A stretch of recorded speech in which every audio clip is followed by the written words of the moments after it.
Welcome to the SIWIKE podcast, the only podcast that shares the stuff you didn't know you needed to know about jobs, careers, and life.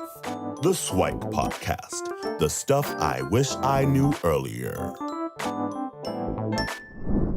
Hi, everyone, and welcome to the SIWIKE Stuff I Wish I Knew Earlier podcast. We're here with one of our new guest hosts, Deanna Rose, and she comes to us with a background in health and also in some naturopathic medicine. She's also had some time in swimming and modeling. And Deanna, if you can do a better introduction and let us know what you're doing now and then what you're up to, and then we'll get back to what we were like as a kid and growing up. So what are you up to now, Deanna? Amazing. Thank you so much for having me, Luki. I really appreciate this. I am currently, honestly, it's such a hard question because I'm up to so many different things. It's hard to pinpoint just one or two. So currently I'm working on my business. The name of my business is Wellth by Deanna Rose.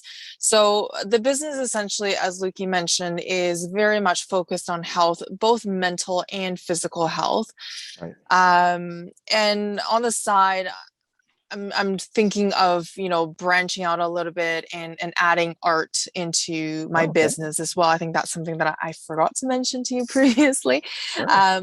So yeah, just, think about different ways of how I can be of service to people from different perspectives, because what I find is, and I think a lot of people have found this, is that if someone says to you about one thing from one way, sometimes you don't quite understand what they mean by, whatever they just said. But if you hear it 100 times, but from 100 different ways, it really hits a spot at a certain point. So that's what I'm trying to do with people through art, through fitness, through health, through all these different things, is to just try to hit the spot and make it click with different people.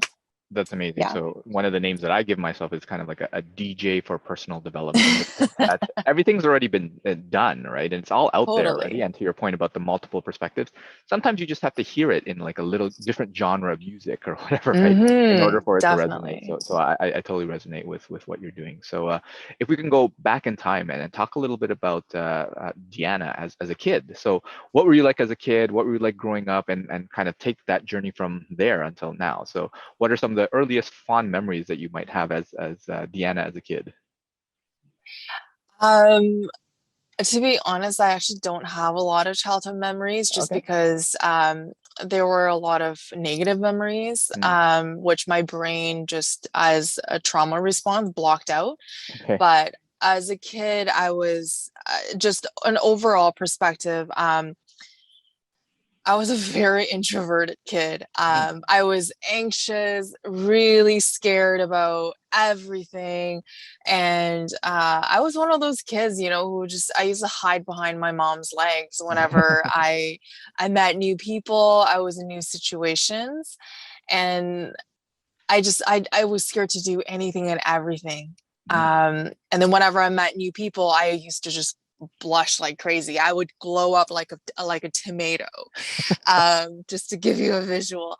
And my mom still makes fun of me till this day about, how shy I was and how I ended up turning out, which is really interesting. And I do think that how we were as kids and the journey we put ourselves through, and the journey and the choices we make really makes a world of difference in terms of, the path we take ourselves on. For sure. Yeah. And if you don't mind taking us through a little bit of that journey, because when I see you out there, you're the total opposite of being kind of a high introverted kid, and scared to do things. You're putting yourself out there and kind of being that model for folks to follow, and then also helping others on their journey. But so what was that journey like? So you're this shy introverted kid hiding behind your mom's legs, that sort of thing, and then what happened? So you're on a journey, you're growing up, and what are some of the key milestones along the way? And was it health and fitness that helped you out, or were there other things that helped you along the way? Yeah, so there were quite a bit of things. So I grew up as a swimmer, and So I basically started swimming before I could walk. And Okay. so a lot of swimming, but the thing about swimming is that it's not a team sport. So Yeah. you don't really need to come in contact with other people.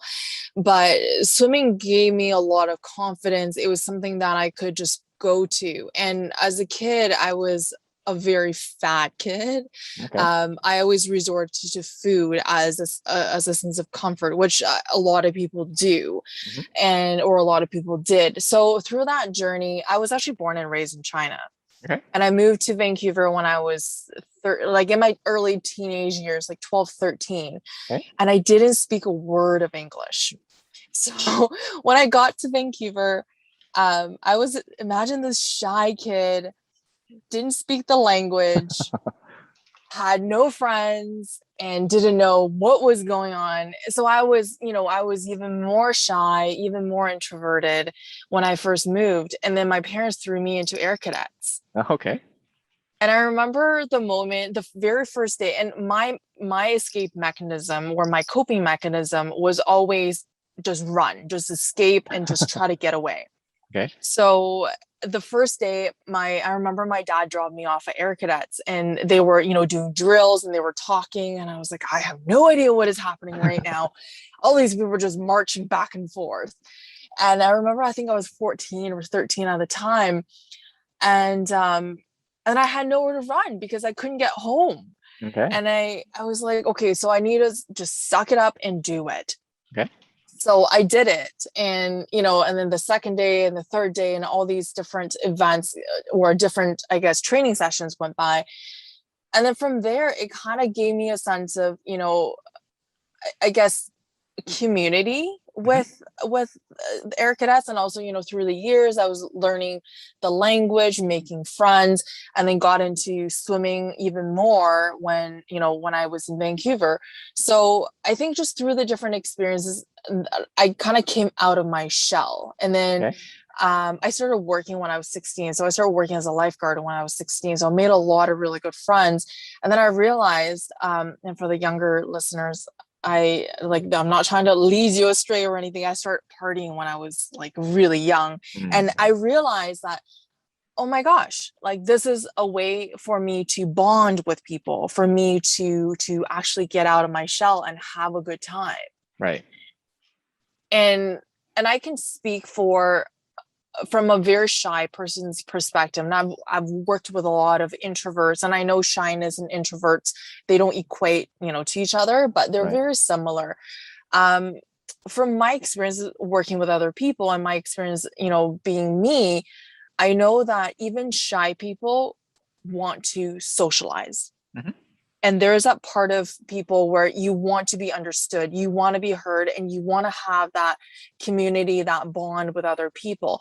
So with me is, I really found that community through swimming, through arts, through, partying and making friends and bonding that way. And of course, different people bond different ways. Yeah. So I think that was kind of my journey of how I transformed into sounds like a nice transformation. It sounds like one of the keys to that was probably your parents pushing you into most definitely. It sounded like that was a good training ground, kind of no pun intended on that side, to kind of get you acclimatized to kind of the culture and putting a little bit of that discipline, and then you found I guess a bit of a home connecting with other people, and this partying world started to manifest itself. And then what kind of started leading you to where you are now? So obviously you did some stuff in the health area. Was that because of swimming? Was that because of partying or arts or something? So why didn't you go into the arts, or why didn't you continue on kind of the professional sports or athletic side? Yeah, that's a really good question. So ever since I was a kid, so my uncle, my dad's younger brother, he developed schizophrenia when he was 19. So when I was growing up, we were very, very close. And the only reason why we're not really close anymore is because he's still in China and I'm here. Right. I remember as a kid, I used to go to the hospital and visit him all the time. And back then, from what my parents told me is that they were still putting mental health patients in straitjackets, which is really sad. And I think even though I don't remember seeing him in a straitjacket, I think just the visits to the hospitals really made an impact on me. And even since I was a young kid, I remember telling my mom, I want to be a neurosurgeon. I want to help people with mental health issues. And I don't know why neurosurgeon. And then the funny thing is, just as a side note, my mom's like, why be a neurosurgeon? Why don't you just be a butcher? It's so much easier to just get through, right? You don't need to go through like 20 years of school. High hopes from a parent's perspective. For sure.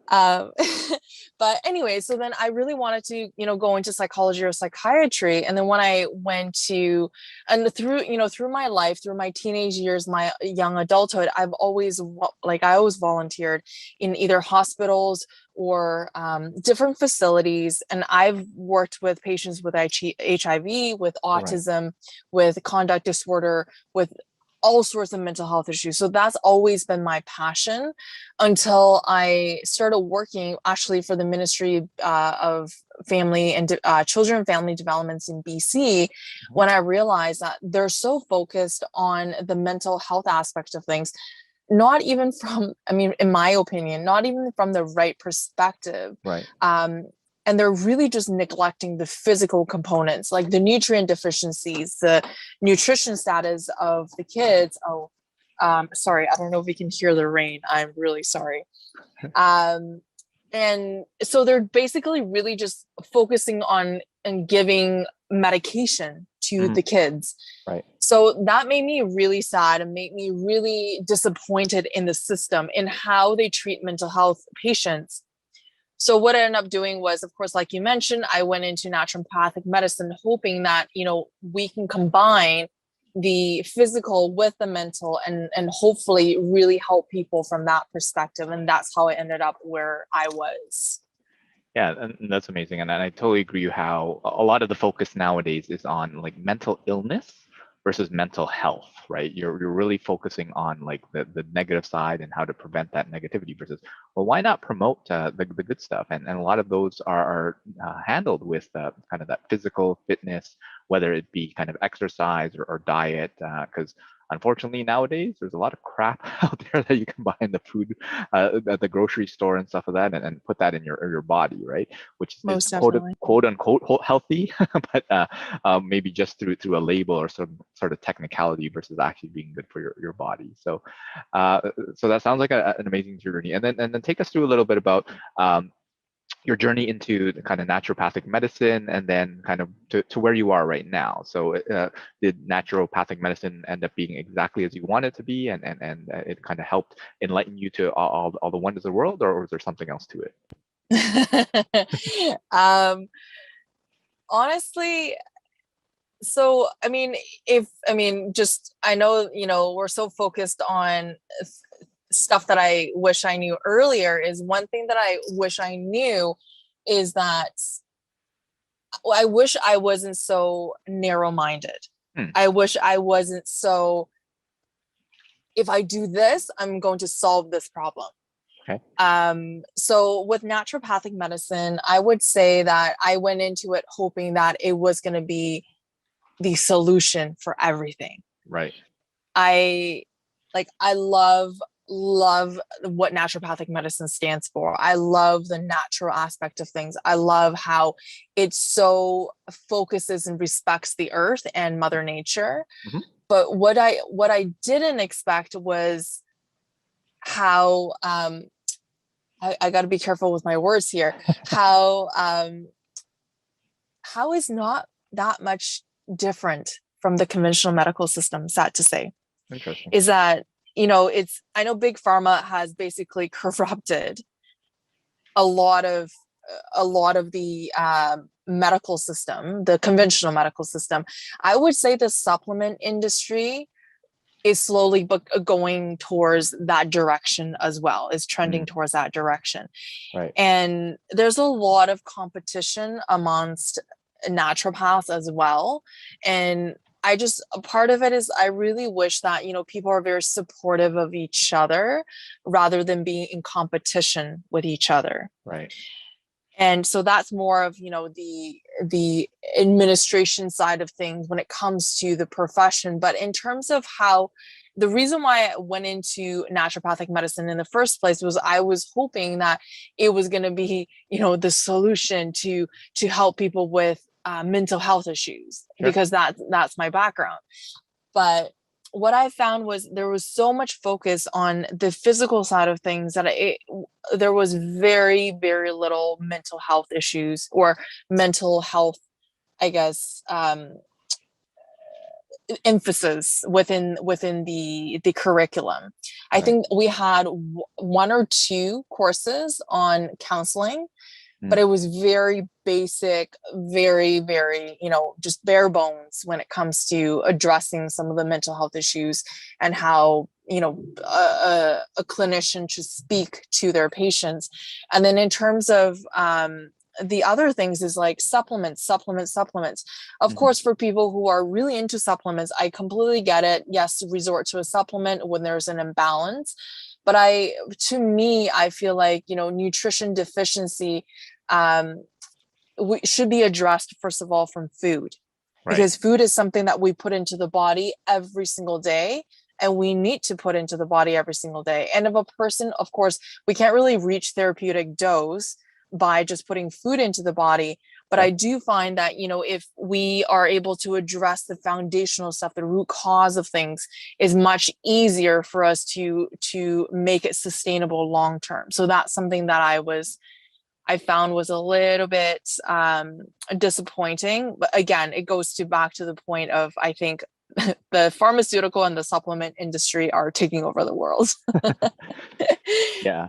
And what I took from that is, I mean, naturopathic medicine as a whole is great. I mean, you're focusing on kind of whole foods, natural stuff, but there are components of it where obviously people or companies are incented in certain ways, and it tends to be on the supplement side. And to your point, at the end of the day, if you bring it down to just eat more kind of real foods, and then if you have kind of the clinical need to supplement to a particular threshold or something in order to regain balance, but you really want to go back to the root and not just treat the symptoms as well, right? So naturopathic medicine is not a cure-all on its own, but it is definitely a good pointer to the right direction, which I think like more people need to look into. And then now there's more emphasis on kind of what's functional medicine, which is both the physical and the mental side together, where it treats you as a whole person, not just your foot, your arm, your leg, your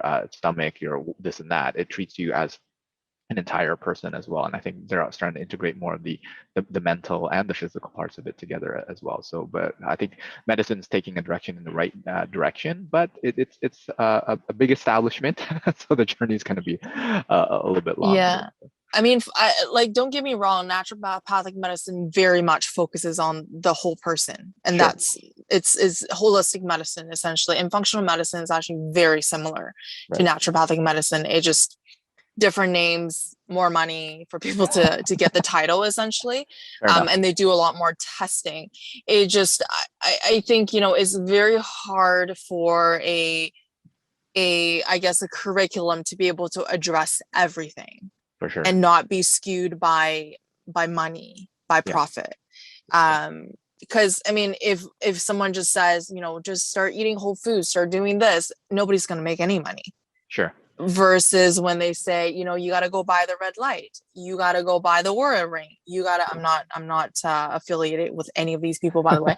But I'm just saying, these gadgets that people need to get nowadays in order to achieve your peak performance, all these things. But do we even have a foundation in place, or are we just trying to reach for the gadgets? Is like the same thing now as conventional medicine is like, let's put a band-aid on it, let's pop some pills, and then hopefully things will go away, rather than doing the dirty work of let's try to eat healthy, let's try to exercise, let's try to manage our stress, let's try to sleep better. So yeah. Absolutely, and I totally agree with that. Where I mean, sometimes just putting in that basic effort, right? Where it's probably not as expensive as you think, right? For a lot of these things, but you have to put in the effort because you have to get your fresh veggies and your fruits and all that good stuff, and get in your movement, your exercise, and all that sort of stuff. And that'll probably alleviate a lot of different things. But everyone's got some busy schedules, lots of work, lots of commitments and stuff like that, which makes it a little bit more challenging. So totally have to be able to balance that and whatever works for your particular lifestyle. So talk to us a little bit about kind of your current transition. So you went from kind of naturopathic medicine into the stuff that you're doing now. So you went more the entrepreneurial route, and talk to us a little bit about that journey. When did you and how did you make that decision? I made the decision towards the end of my schooling, and naturally, as a clinician, we're, graduating from either conventional medical school or naturopathic medical school, people naturally think, oh, I'm going to work in a clinic.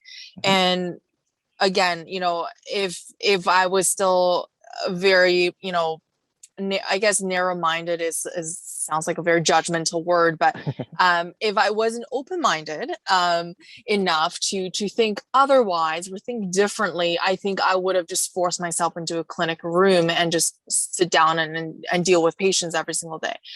But so we had our fourth year was our internship year, and I was, seeing patients every day. And I realized I don't want to be sitting in a clinic room. I don't want to be sitting in a clinic room, palpating people and talking to patients one-on-one. Mm-hmm. It didn't drive me. It didn't inspire me. I didn't feel pumped to go into the clinic every single day. And of course, there's absolutely nothing wrong with that, because we need different types of people there to help other people's health mentally and physically. So that was I wasn't cut out for that. So what I realized is I want a very flexible schedule. Okay. I want to be able to travel whenever I want to. Of course, I started this during the pandemic, couldn't go anywhere. But I was definitely thinking farther ahead. And I was like, I want to build my own schedule. I want to be able to work out when I want to work out. I want to be able to travel whenever I want to travel. So what allows me to do that? And then I realized that, I need to be an entrepreneur. Mm-hmm. And I knew absolutely nothing about business. Mm-hmm. And so when I first got into it, it's a huge learning curve for me to try to understand how to build an online business, how to run a business, how to, integrate my skills and my knowledge. And I'm not like, my license is not active as a naturopath right now. Right. So what I had to do was basically understand the boundaries and the regulations of my profession and what I could and what I can and cannot do. Right. And what are some other things I need to integrate into my practice. So there's a lot of planning, a lot of strategies involved when I first, shifted over to my own personal business. But of course, as things grow, you start thinking about new things, and new things always come up. Mm-hmm. But I think the most exciting thing about starting my own business is that I'm the boss. I always love being the boss. I don't like taking orders. And then when you're the boss, then you have to hold yourself accountable. You have to be responsible for your own decisions. And when things don't go as planned, there's nothing else or no one else to blame but yourself, which is, I think it's a great experience to have, to be honest. Is we can't depend on the clinic isn't getting more patients in for me, or my parents didn't do this, my friends didn't do this, is all on me. So I think it's a great experience to have, and a really good way to experience life, because you're not only able to call the shots yourself, but also, when you make a mistake, you're able to pick yourself back up and say, okay, we got to keep going because we have absolutely no other choice. Sounds great. Yeah. I mean, the entrepreneurship route right now is one where so many people want to undertake. They want to be the founder of this and that, and be able to say that I am my own boss. But just for those that are listening, it's not necessarily what everyone should do, right? So just No, be not at all. definitely more self-aware in terms of why you want to do it, and some of the things. Because yes, all the flexibility is nice and all that great stuff where you can choose your own hours, but at the end of the day, you're accountable, you're responsible, right? That there's nobody else to blame except for you. So I think taking that ownership, if you're really willing and able to take that, I think entrepreneurship is a great route for you folks to take. So as we kind of round things out here, so what would you go back to kind of young Deanna in kind of the various life stages that you were at? What is some of the SWIKE that you'd share with little Deanna, maybe as she was kind of growing up, first moving to Vancouver or on the swim team, partying or whatever? What are some of the defining SWIKE that you might share with yourself? I think being able to see things from different perspectives. Okay. Things get put in front of us all the time, and we've all been conditioned and programmed to think a very specific way, depending on the family you're raised in, the culture you're raised in, and also the type of education you have received. We are being programmed all the time by society, parents, people around us. So I would say take a step back, and if you just look at the bigger picture, of what is going on, in this situation, and what are some of the things that you're looking at it from a very biased way, and I'm not saying it's right or wrong, but we're all biased in some sort of way.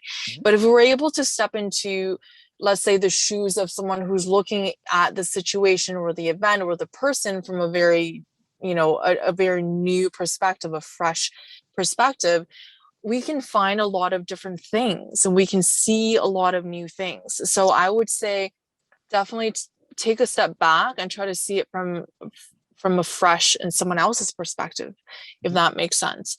And I would say, focus on building relationships. This was something that I never, ever focused on. I was always very easy to cut people off because I do have a temper. I admit it. And I've always believed that, okay, this person's energy doesn't jive with mine. I'm going to cut this person out because I don't think they deserve my time and I don't deserve their time because, it's just doesn't, we just don't jive. But now from what I'm realizing is that the older I get, the more I realize that, people come from different places when it comes to the things they do, the words they say. And oftentimes might be, a little bit of a miscommunication or lack of empathy, lack of understanding. So always give people a chance and always focus on building relationships, whether it's a neutral relationship or a good relationship. Just try to leave your relationships better than you found it. I would say that's something that I would definitely like to tell my younger self. Yeah. Definitely. I resonate with that one as I identify as an introvert as well. So for me, people weren't important, right? So I never, totally. I temper in terms of getting mad, but I just never bothered getting to know folks. But I kind of see now how important it is. And it's that expression, it's not what you know, it's who you know. And I find that it's not even who you know, it's who knows you, right? Because sometimes a lot of people, but that's just kind of the superficial versus like, do they really know who you are and all that sort of stuff? And when you mentioned about your temper, what I found is that there's actually an author, Dr. Shefali Sabari, who has a quote that I quite like, and she says that what they trigger is something in you that you need to work on. Right. So oftentimes that whatever you get mad at, whatever you get upset, sad, or whatever it is, then it's just something maybe it was your preconditioned past, as you mentioned before, that said you made an assumption, probably a faulty assumption, and then you have to just communicate with them to see whether or not that's actually true or not in that particular circumstance. And sometimes it is, right? But oftentimes it's not, right? What you think. So developing a relationship in that way. And I think your other point about seeing things from a different perspective, and I think this is a skill that a lot of young folks actually need to learn and practice, because a lot of times, as you mentioned, you're just kind of given stuff, and you say, "Well, it must be true because mom and dad said so, my teacher said so, my whoever said so, so it must be true." but actually thinking about that to say, okay, it might be true, but from whose perspective, from what situation, what circumstance does that make sense? And by taking that step back, and it might be through something as simple as journaling, or it might be as simple as having conversations with your friends, the close ones that you can have these interesting conversations with. I think that's definitely an important exercise to take the time to do as well. So what about what about in the areas of health, given that you are very focused on kind of the physical and the mental side of it? Are there any things that you'd want to give to yourself, or maybe some of the common things that you share with your clients and the people that you work with? Yeah, most definitely. In terms of health, I mean, there's so many things. I would say, especially for the girls who are listening, don't try any diets. Okay. Interesting. I see too many of that. And I admit myself, so I developed an eating disorder. I went through depression. I went through suicidal thoughts when I was younger. And so part of me always wanted to be thin, wanted to fit in. And even as adults, I'm 32, and even as adults, I see clients who are in their 20s, 30s, 40s, even 50s. They try diets, they try to starve themselves, they try to, basically to do anything with restriction and control with food in order for them to control their external environment, essentially, is what's happening. And as humans, we don't want the thing, we want the feeling the thing brings us. So it's not about getting a lean body, it's about feeling accepted, approved, loved, and feeling connected to other people. So, and I would say my advice is to eat food, of course, in terms of food, I would focus on whole foods, foods from the earth, what Mother Earth gives us, and try to, eat, like, if you are an animal eater, try to eat, like, I don't know if, for the ones who are still staying home, I don't know if this is possible, but try to get meat from like a local butcher place where where the meat is coming from. You want to eat basically whole foods that didn't come from a factory. Because our bodies as humans, we are, I know this sounds so cliche, but we're one with the earth. We came from the earth, and we need to be eating things from the earth, and rather than things that come out of a factory. For sure. So ignore the diets, ignore, whatever other things tell you, because that just overcomplicates things. And rule of thumb, eat whole foods, eat things that are fresh, and just notice your body, pay attention to your body. And I remember when I was younger, I never paid attention to my body. All I did was abuse my body. I was like, oh, I'm young, I'm not going to be sick anytime soon. And when things are, fine and dandy, we never take care of it. But when things come up, for example, back pain, aches and pains and headaches, all these different things, that's when we start going, oh no, we should have taken care of ourselves. We should have done this, this, and that. As you get older, you start noticing these things. But when you're younger, you're like, no, I got nothing to lose. So definitely pay attention to your body, because our bodies are always trying to tell us things. Symptoms are messages from the body. Symptoms are your body trying to say, hello, can you pay attention to me? Because something's not right. Like, can you just, pay a little bit more attention? So, but don't overdo it. Sometimes a stomach ache is just a stomach ache, but if it persists, of course, pay attention to it. Forming that mind-body connection is so, so important. It allows you to understand yourself a lot more, and they're constantly in communication. So you want to understand what that communication means to you for your own body. For sure. And I resonate with a lot of those things where like in kind of the information that I understand is just like thoughts are for your mind, like feelings are for your body. So it's your body trying to tell you something, but it can't verbalize it. It can't talk to you. So it has an ache, it has a pain, it has a something that says something's not right. We got to take care of it. And on the whole food side, one of the easy hacks that I found was to, when you're eating, when you're snacking, when you're whatever, go to the fridge instead of the pantry. And the reason you do that is the fridge is where you put stuff to be cold, and so it doesn't spoil, right?